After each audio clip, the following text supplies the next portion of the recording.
Hello दोस्तों, welcome to the movie diaries. दोस्तों आज की फ़िल्म है वर्ल्ड वॉर 3। दोस्तों आज की फ़िल्म एक ईरानियन फ़िल्म है जिसे ऑस्कर नॉमिनेशन मिला था।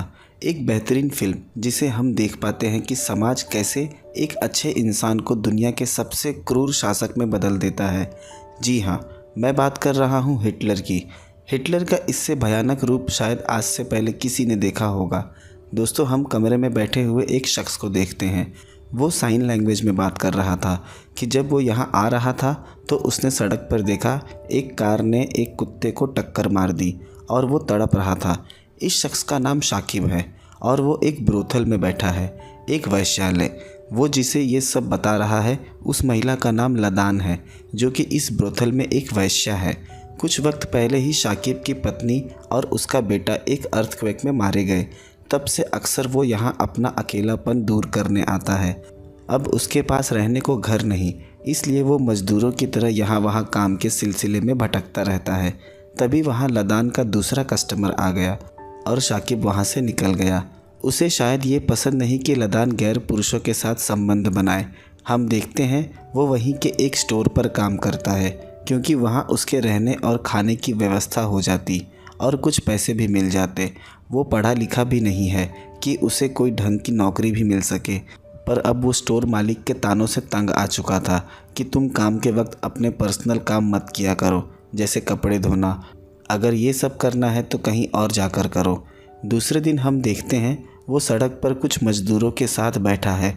यहाँ गाड़ी आती और उन्हें काम पर लेकर जाती। ये सभी दिहाड़ी मज़दूर थे।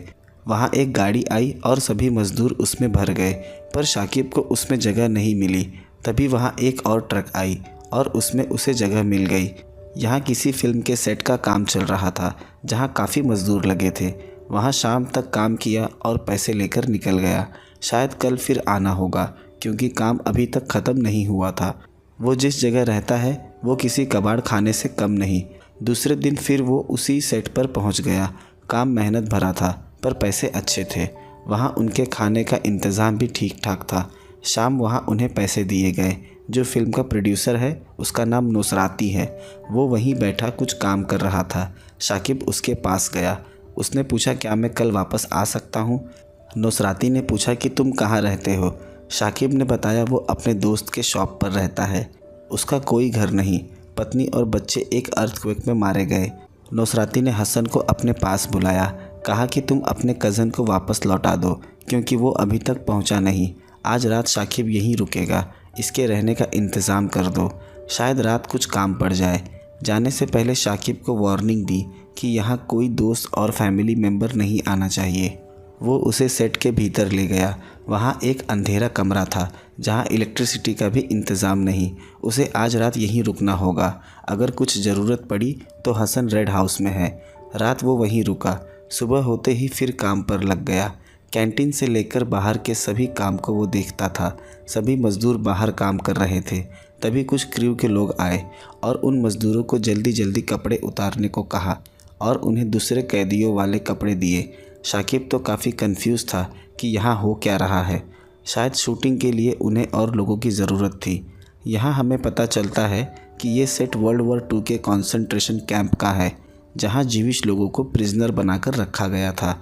उन्होंने रूम के भीतर ले जाकर फिर सभी के कपड़े उतरवा दिए और उन्हें उस जगह ले गया जिस गैस चैम्बर में उन्हें जलाकर मारा जाता था। सभी कुछ समझ नहीं पा रहे थे। ये सब मज़दूरों के बिना जानकारी के हो रहा था। ऊपर से उनके ऊपर कैरोसिन डाला गया। सभी चिल्लाने लगे। उसके बाद कट बोलने पर दरवाज़ा खोला गया। फिर उन्हें काम पर लगा दिया गया। अब वो भी उस शूटिंग का पार्ट हो गए थे। खुदाई करते हुए सभी मज़दूरों को ऊपर की तरफ बुलाया गया क्योंकि आज सीन में हिटलर की एंट्री थी। आज वो कॉन्सेंट्रेशन कैंप को विज़िट करने आया था। गाड़ी से एक छोटे कद का शख्स निकला। उसकी वेशभूषा हिटलर जैसी थी। उसे देख शाकिब और बाकी के मज़दूर मन ही मन हंसने लगे कि ये सब कितना फेक लग रहा है। शायद से ये कोई कॉमेडी फिल्म है और ना ही इन लोगों को वर्ल्ड वॉर के बारे में कुछ पता है। तभी उस शख्स को दिल का दौरा पड़ा जो हिटलर के किरदार में था। वहाँ एक असिस्टेंट भी है, नेडा। उन्होंने उसे तुरंत हॉस्पिटल भेज दिया। शाम बारिश भी हो रही थी। शाकिब वीडियो कॉल पर बात कर रहा है क्योंकि वो काफ़ी दिनों से ब्रोथल नहीं आया। शाकिब ने बताया कि वो एक फ़िल्म के सेट पर है। अब वो उसी सेट पर रहने लगा था। दिन भर काम करता और रात वहीं सो जाता। पर रात उसने देखा छत से पानी टपक रहा है, जो कि उसके सोने में मुसीबत बन रही है। यहाँ हम देखते हैं नेडा नौसराती से बात कर रही है कि जो शख्स हिटलर के किरदार में था वो वापस शूट पर नहीं आ सकता। पर नौसराती ज़िद पर था कि उसे वही शख्स चाहिए, वो शूटिंग रोक नहीं सकता। शाकिब अपनी शिकायत लेकर गया कि वो उस जगह नहीं सो सकता, वहाँ बारिश का पानी गिर रहा है, उसके कहीं और सोने का इंतज़ाम किया जाए। तभी वहाँ एक शख्स आया। उसने बताया कि डायरेक्टर ने शाकिब को बुलाया। सभी मज़दूरों को एक लाइन से खड़ा किया। शायद उन्हें हिटलर की ज़रूरत थी। नेडा ने शाकिब को बुलाया, शायद वो उनकी कास्टिंग के लिए परफेक्ट चॉइस होगा। नौसराती ने उसका मेकअप टेस्ट करने को कहा। शाकिब ने कहा, तुम उन मज़दूरों में से किसी और को ले लो, क्योंकि मैं कोई एक्टर नहीं हूँ। पर नेडा को सिर्फ उसकी ज़रूरत थी। इतनी जल्दी नए एक्टर का इंतज़ाम करना काफ़ी मुश्किल था। शाकिब डायलॉग नहीं बोल सकता। नेडा ने बताया कि उसे कुछ नहीं बोलना है, बाद में वो उसका डब कर लेंगे। उन्होंने उसका मेकअप टेस्ट किया। शाकिब पूरी तरह से हिटलर लग रहा था। रात वो लदान से कॉल पर बात कर रहा था। लदान उसकी मूँछों को देख हंसने लगी। शाकिब ने बताया, ये फ़िल्म के लिए है। लदान से बात करने पर उसके दिन भर की थकान मिट जाती। डायरेक्टर ने अब शाकिब को रेड हाउस में सोने की इजाज़त दे दी। हसन उसके चेहरे की तरफ देख हंसने लगा कि तुम किसी भी तरह से हिटलर नहीं लगते, क्यों अपना मजाक बनवाने पर आ गए हो। हसन ने बताया कि नुसराती को एक रियल एक्टर चाहिए था, पर यह डायरेक्टर की ज़िद थी जो तुम्हें ले लिया।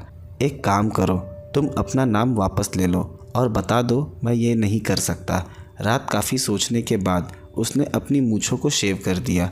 सुबह नुसराती उसको सुनाने लगा कि वो कॉन्ट्रैक्ट में था, शूटिंग ख़त्म होने तक उसे मूछें नहीं शेव करवानी थी, और अगर उसने ऐसा किया तो उन्हें मजबूरन शाकिब पर कानूनी कार्यवाही करनी होगी। शाकिब भी एक मज़दूर था और ये सब करके वो कानूनी मामलों में नहीं फंसना चाहता था, इसलिए वो नुसराती की बात मान गया।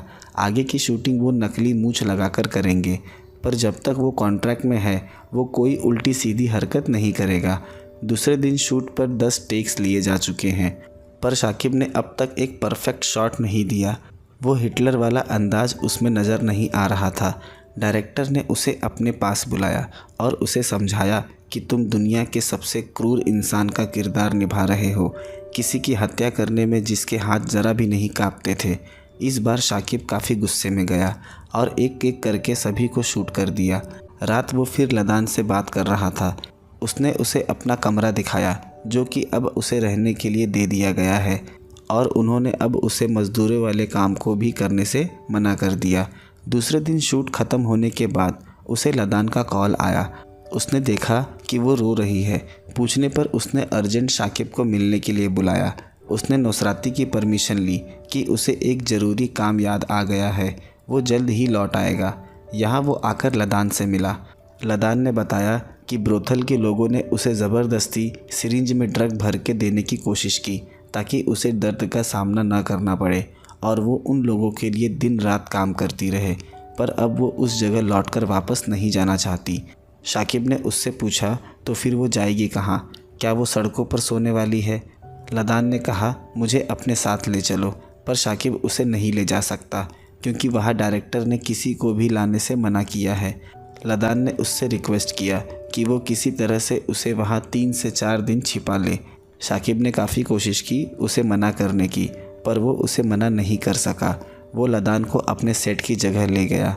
उसने शाम होने का इंतज़ार किया। बिना उसके वो उसे भीतर नहीं ले जा सकता, क्योंकि शाम होते ही सभी मज़दूर अपने घर चले जाएंगे और सभी क्रू मेंबर्स अपने होटल। शाम सभी के जाने के बाद उसने लदान को भीतर लिया। उस घर को देख वो काफ़ी खुश हुई, क्योंकि वो काफ़ी खूबसूरत था। रात वहाँ हसन आ गया। उसके देखने से पहले उसने लदान को बाहर भेज दिया। आज हसन इसी रूम में सोएगा। रात लदान वहीं बाहर रुकी। दूसरे दिन शूट शुरू हुआ। शाकिब ये काम करना भी नहीं चाहता, पर वो मजबूर था। आज उसने भरपेट खाना भी नहीं खाया, क्योंकि लदान वहाँ भूखी बैठी थी। वो उसके लिए खाना बचाकर ले जाने लगा। एक शख्स के पूछने पर शाकिब ने बताया कि वो कुत्ते को खाना डालने जा रहा है। उस शख्स ने उसमें अपने जूठे हड्डी के टुकड़े डाल दिए। ये देख शाकिब को काफ़ी दुख हुआ। उसने वो टुकड़े निकालकर फेंक दिए। उसने लदान से कहा कि तुम यहाँ और नहीं रुक सकती, तुम्हें जाना होगा। लदान ने कहा, सभी को बता दो कि मैं तुम्हारी पत्नी हूँ, पर उसने पहले ही बता दिया कि अर्थक्वेक में उसका परिवार मारा गया। अगर उन्हें पता चला कि मैंने तुम्हें यहाँ पर रखा है तो वो मुझे इस नौकरी से निकाल देंगे। उसने बताया कि एक जगह मिल गई है जहाँ वो उसे छिपा सकता है और किसी को पता भी नहीं चलेगा। उस फ्लोर के नीचे खाली जगह थी। बाहर 2 लोग शाकिब से मिलने आए थे। ये दोनों ब्रोथल से थे, फारशिद और रहीम। उन्हें पता था कि शाकिब लदान का पुराना क्लाइंट है और वो अक्सर शाकिब से बात किया करती थी, पर शाकिब ने कहा उसे नहीं पता कि वो इस वक्त कहाँ है। उसने बताया कि उसकी माँ भी सुन और बोल नहीं सकती थी, इसलिए उसे साइन लैंग्वेज आती है। रहीम ने उसे एक तमाचा जड़ दिया क्योंकि उसे शक है कि लदान को शाकिब ने ही कहीं छिपा रखा है। जाते हुए फारशिद ने कहा कि उसकी खबर मिले तो ज़रूर बताना, वो दोनों दोबारा यहाँ आएंगे। अब वो काफ़ी डर गया। उसने घर में आकर फ्लोर बोर्ड निकाला और लदान को वहीं नीचे छिपा दिया। उसने सारी बात बताई कि ब्रोथल के लोग उसकी तलाश में हैं। यहाँ लदान ने बताया यहाँ आने की खबर उसने ब्रोथल की एक लड़की को दे दी थी।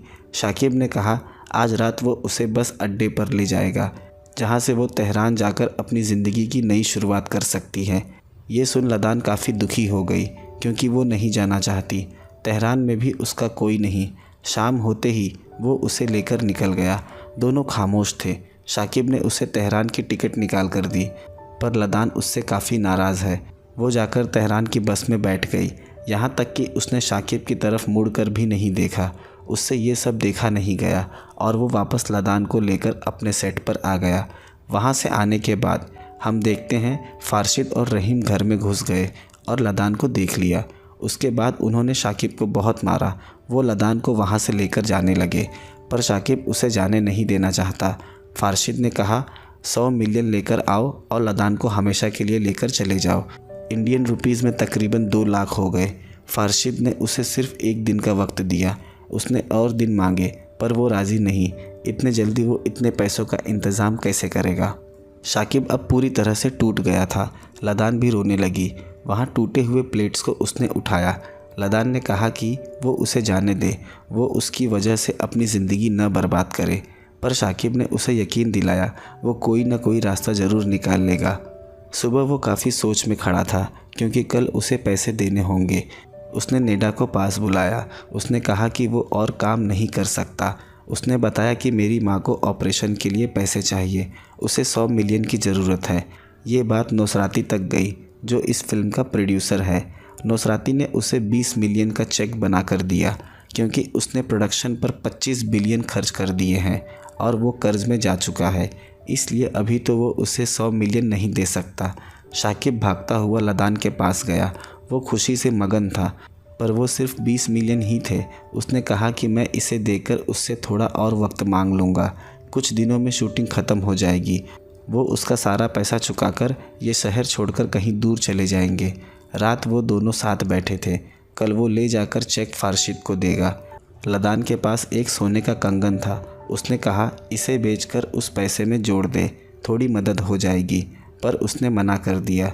लदान ने शाकिब के साथ अपनी पूरी ज़िंदगी बिताने के सपने देख लिए थे। वो एक अच्छी वाइफ बनकर उसका साथ देना चाहती है, पर जब से शाकिब के पत्नी और बच्चे गए उसने घर बसाने का ख्याल ही छोड़ दिया है। पर लदान से मिलकर उसके दिल के अरमान एक बार फिर जाग उठे थे। सुबह सबके आने से पहले उसने फिर से उसे फ्लोर के नीचे छिपा दिया क्योंकि वो फारशिद को पैसे देने जा रहा है। उसके लौट के आने तक लदान को यहीं रहना होगा। नौसराती की परमिशन लेकर वो वहाँ से चला गया। फारशिद ने उसे बाकी के पैसे देने के लिए सिर्फ 3 दिनों का वक्त दिया, पर शाकिब खुश था। किसी न किसी तरह से वो पैसों का इंतज़ाम कर ही लेगा। चलते वक्त बस रुक गई। सभी उतरकर धक्का देने लगे। वहाँ से उसकी नज़र अपने सेट पर पड़ी जिसमें आग लगा दिया था। उसमें एक ज़ोर का धमाका हुआ। ये देख उसकी सांसें रुक गई। उसे लदान की चिंता होने लगी क्योंकि वो वहाँ से निकल नहीं पाई होगी और किसी को उसकी खबर भी नहीं। वो भागता हुआ पहुँचा। पूरा सेट आग की चपेट में था। ये तो तय था कि लदान जलकर मर गई होगी। सेट को आग लगाना भी फिल्म का ही एक पार्ट था। शाकिब पूरी तरह से टूट गया। वो भीतर ही भीतर घुटने लगा कि किसी को कैसे बताए या समझाए कि इसके भीतर एक लड़की जलकर मर गई। वो रोने लगा। उसने लदान को फ़ोन भी लगाया पर फ़ोन बंद। अब तक वो जलकर राख हो चुकी होगी। रात सब चले गए पर शाकिब अब भी उसी रेड हाउस को जलते हुए देख रहा था। रह रहकर लदान का चेहरा उसकी आंखों के सामने आ रहा था। वो वहीं दूसरे रूम में जाकर लेट गया। सुबह भी वो फ़ोन लगा रहा है पर फ़ोन नहीं लग रहा। अब वो खुद को लदान की मौत का जिम्मेदार मानने लगा। वहीं मेकअप रूम में उसने अपने हाथ की नस काट ली। जल्दी से उसे हॉस्पिटल ले जाया गया। नेडा उसके साथ थी। एक वही है जो हर वक्त उसका साथ देती थी। पर शाकिब किसी से कुछ कह नहीं पा रहा और वो अंदर ही अंदर घुट रहा था। यहाँ उसने नुसराती से कह दिया कि उस सेट में तुमने एक लड़की को जलाकर मार दिया, पर नुसराती को उसकी बात पर यकीन नहीं हुआ। उसे लगता है शाकिब दिमागी रूप से ठीक नहीं। वो नुसराती को रात सेट पर ले गया और वहाँ के मलबे को हटाने लगा, पर वो काफ़ी ज़्यादा था। नुसराती उस पर गुस्सा हो गया। उसने कहा सुबह हम जेसीबी की मदद से इसे हटाकर देखेंगे, पर इस वक्त वो उसके साथ होटल चले। रात वो दोनों होटल आ गए। नेडा को उसकी चिंता है पर शाकिब ने उससे कोई जवाब नहीं दिया। यहाँ उसने ये भी बता दिया कि जो 2 लोग उसे सेट पर मिलने आते थे वो लोग उस लड़की के पीछे थे और वो पीछा छुड़ाने के लिए उन्हें पैसे दे रहा था। नुसराती ने उससे उनका एड्रेस लिया ताकि वो उन्हें बाकी के पैसे दे दे और वो सेट पर दोबारा न आए।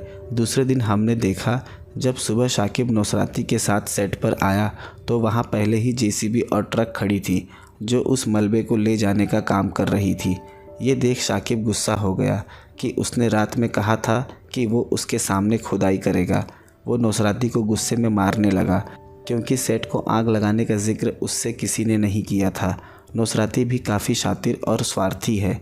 उसने सब सबूत पहले ही ठिकाने लगा दिए ताकि उसकी शूटिंग में कोई रुकावट ना आए, पर इस वक्त शाकिब का दर्द सिर्फ वही जानता था। वहाँ उसने नुसराती को काफ़ी मारा। उन्हें छुड़ाते वक्त नेडा को भी चोट आ गई और इसमें शाकिब भी घायल हो गया।